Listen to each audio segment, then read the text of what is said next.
Bonjour, et si une simple idée, juste une idée pouvait devenir un e-book qui rapporte de l'argent tout le temps, 24 heures sur 24?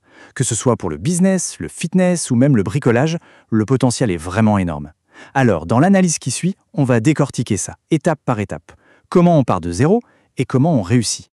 Oui, des millions d'euros. Ça peut paraître complètement fou, je sais, mais c'est la preuve bien réelle que derrière un simple fichier, un e-book, il y a une opportunité financière gigantesque. Ce n'est pas juste une belle histoire, non, c'est la réalité pour ceux qui connaissent et qui appliquent la bonne méthode. Bon, si c'est si accessible, on peut se demander où est le loup? Pourquoi est-ce que tout le monde ne réussit pas alors? Eh bien, c'est là que ça devient vraiment intéressant. Parce que la raison de l'échec, elle est souvent cachée juste là, sous nos yeux, là où on ne pense jamais à regarder. Et voilà, le chiffre qui fait mal. 99%. C'est énorme. C'est le pourcentage de gens qui se lancent, qui écrivent leur e-book, et puis, plus rien. Le projet meurt. C'est un taux d'échec juste colossal. Et tout ça à cause d'une seule erreur. Une erreur fondamentale qu'on va voir ensemble. L'échec, il ressemble à ça, l'abandon, juste après avoir fini d'écrire. Et le résultat est brutal. 0 vente, 0 visibilité, 0 client. Des heures, des jours de travail, pour rien. L'objectif aujourd'hui, il est très simple. Fournir toutes les clés pour ne jamais faire partie de ces 99%. Allez, on commence. Première section, trouver une idée qui se vend. Et là, attention, parce que c'est l'étape la plus importante. C'est là que la majorité des gens font fausse route. Ils partent billes en tête avec leur passion, mais sans jamais se poser la question essentielle, est-ce qu'il y a un vrai marché pour ça? La clé, le secret, c'est de trouver ce qu'on appelle le sweet spot, le point parfait. Et ce qui est génial avec cette idée, c'est que ça va au-delà de la simple passion. Il ne s'agit pas juste de faire ce qu'on aime, non. Il s'agit de trouver l'intersection parfaite entre ce qu'on sait faire, ses compétences, et un vrai problème que les gens ont. Un problème pour lequel ils sont prêts à sortir leur portefeuille pour le résoudre. Regardez, ces exemples sont parfaits pour comprendre. Les idées trop générales, ça ne marche plus. Parler du régime keto, c'est beaucoup trop large. Ça parle à tout le monde et à personne. Mais le régime keto pour les professionnels débordés, là on vise une personne précise avec un problème précis.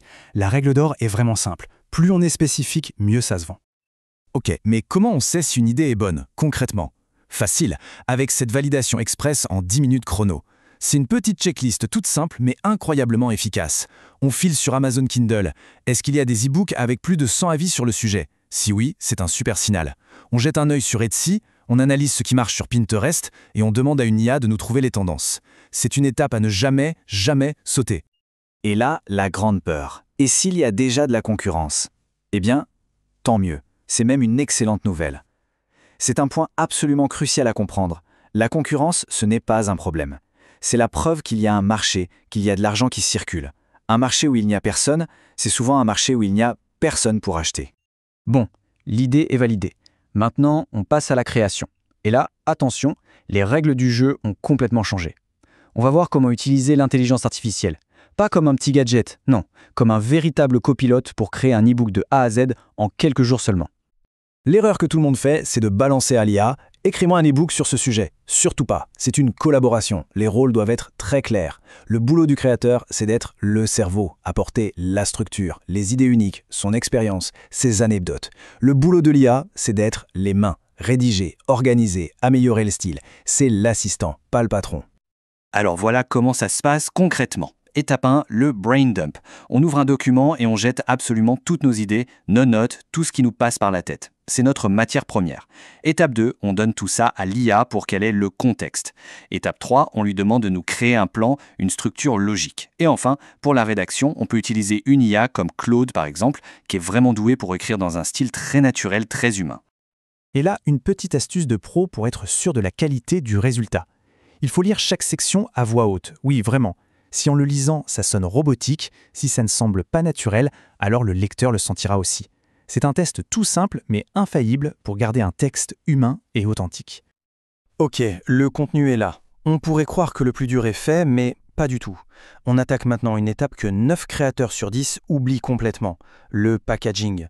Parce qu'on peut avoir le meilleur contenu du monde, si l'emballage ne donne pas envie, personne ne l'ouvrira. Et le packaging, ça commence par quoi? Le titre.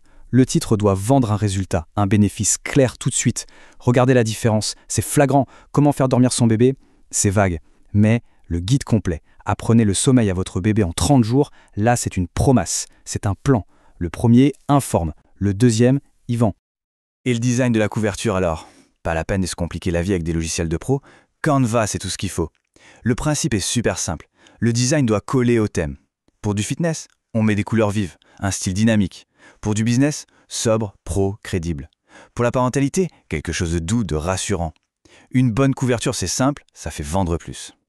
On y est. L'idée est bonne. Le contenu est écrit. Le packaging est top. Il ne reste plus que l'étape finale, la plus excitante. Comment on génère les premières ventes? Comment on transforme tout ce travail en argent? Et là, c'est la question que tout le monde se pose. Est-ce qu'il faut avoir une audience énorme, des dizaines de milliers de followers pour vendre? C'est une idée reçue, une croyance très tenace, et elle est complètement fausse. La réponse, c'est non. Un grand non. Pas besoin d'une audience immense. Ce qu'il faut, c'est une audience chaude. Qu'est-ce que ça veut dire? Simplement des gens qui nous connaissent déjà, qui apprécient ce qu'on fait et qui ont confiance. Une petite communauté très engagée vaut 1000 fois plus qu'une foule immense qui ne nous écoute pas. Alors, comment on fait concrètement? Avec un tunnel de vente d'une simplicité déconcertante. Étape 1, on crée un petit bonus gratuit. Une checklist, un chapitre offert, peu importe. Étape 2, pour l'obtenir, les gens doivent laisser leur adresse email. Étape 3, on met en place une promotion automatique de l'e-book principal à cette liste. C'est vraiment la méthode la plus rapide et la plus simple pour faire ses premières ventes. Et voilà, le système est posé. De l'idée jusqu'à la première vente, les outils, surtout l'IA, n'ont jamais été aussi accessibles. Alors, la seule question qui reste maintenant, c'est quel problème pourrait-on résoudre? Quelles compétences on possède qui pourraient devenir une solution pour d'autres? Et pourquoi ne pas commencer dès aujourd'hui?